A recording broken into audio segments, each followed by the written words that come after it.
निर्मला सीतारमण द्वारा प्रस्तुत 2024 का बजट कई महत्वपूर्ण पहलुओं पर केंद्रित है, जो भारत की आर्थिक प्रगति को गति देने और सामाजिक विकास को सुदृढ़ बनाने की दिशा में उठाए गए कदमों को दर्शाता है।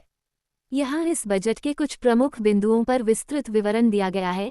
आर्थिक वृद्धि और एमएसएमई समर्थन। मुद्रा ऋण सीमा को 10 लाख रुपए से बढ़ाकर 20 लाख रुपए किया गया है, जिससे छोटे व्यवसायों को प्रोत्साहन मिलेगा।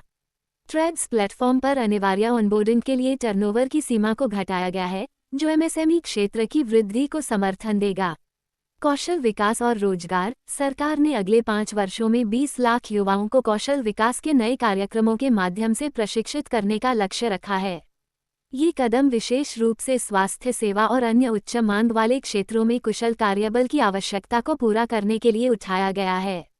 महिला सशक्तिकरण। लखपति दीदी योजना के तहत 83 लाख स्व सहायता समूहों के साथ 9 करोड़ महिलाओं ने ग्रामीण सामाजिक आर्थिक परिदृश्य को बदल दिया है। इस योजना के तहत 1 करोड़ महिलाओं को लखपति दीदी बनने में सहायता मिली है और इसे 3 करोड़ तक बढ़ाने का लक्ष्य रखा गया है।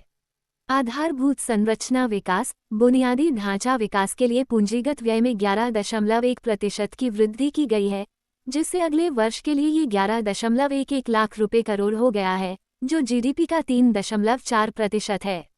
रेलवे में 40,000 सामान्य रेल बोगियों को वंदे भारत में बदलने की योजना है, जिससे यात्री सुरक्षा और सुविधा में वृद्धि होगी। आयकर और वित्तीय सुधार। बजट में कर संरचना में कोई बदलाव नहीं किया गया है, लेकिन पिछले 10 वर्षों में कर संग्रहण में दोगुनी वृद्धि दर्ज की गई है। साथ ही टैक्स रिटर्न की प्रोसेसिंग समय को 10 दिनों तक कम कर दिया गया है। ग्रीन एनर्जी और पर्यावरण। हरित ऊर्जा और पर्यावरण संरक्षण के लिए बजट में कई प्रावधान किए गए हैं, जिनका उद्देश्य सतत विकास को बढ़ावा देना है।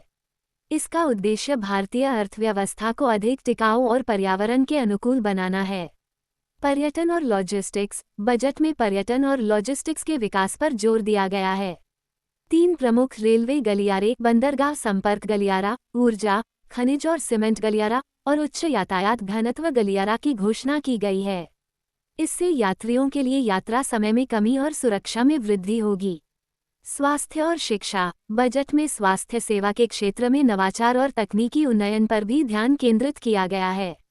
नई केंद्रीय योजनाओं के तहत राज्य सरकारों के साथ मिलकर तकनीकी संस्थानों को उन्नत किया जाएगा और रोजगार के नए अवसर सृजित किए जाएंगे। इन प्रमुख बिंदुओं के माध्यम से 2024 का बजट एक व्यापक और समग्र दृष्टिकोण प्रस्तुत करता है, जो भारत को एक विकसित राष्ट्र बनाने के लक्ष्य की दिशा में महत्वपूर्ण कदम है। ये बजट न केवल आर्थिक विकास को प्रोत्साहित करता है, बल्कि सामाजिक समावेशिता और सतत विकास को भी बढ़ावा देता है।